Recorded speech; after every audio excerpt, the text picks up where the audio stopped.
Hey guys, Eric here at AVO. Behind me, I've got a really sweet Tacoma. There's a supercharger under the hood. We've also got an ARB twin compressor, but today we're going to talk about the SPOD, and in particular, the Bantam X.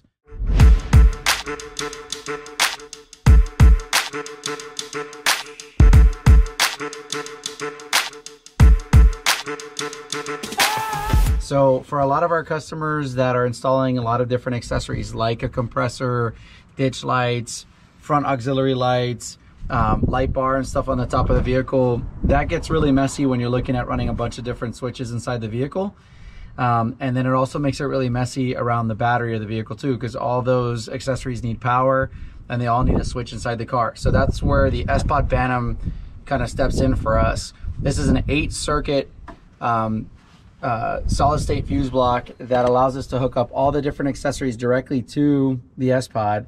And then there's literally one Ethernet cable that gets wired back into the car and right to the display screen or to the different switch panel that you can get from SPOD. In this case, we have the touch screen, which we like because we can do all sorts of cool stuff with the screen. We can, or with the accessories, we can dim lights, we can strobe lights. It gives us some cool information like battery voltage and that kind of stuff.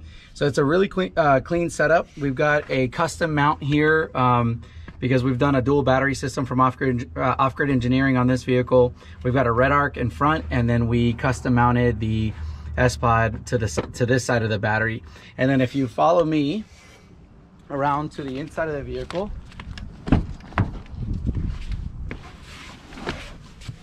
you can see the screen here from SPOD. This is our favorite setup for the SPODs because we can go ahead and rename all of our switches, and it gives us a lot of different options. So for example, in front of us we have our front ditch mounts, or ditch lights, light bar, air locker, compressor.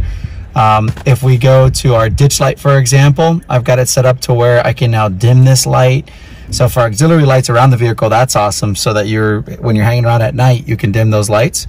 Also, if I go into off-road mode, which would be like something we wouldn't ever use on road, I can strobe those lights for fun too. So there's a lot of different options. We can go in and rename things, change the different settings, and do that and control that all from this display. So this is one of our favorite mods for the vehicles.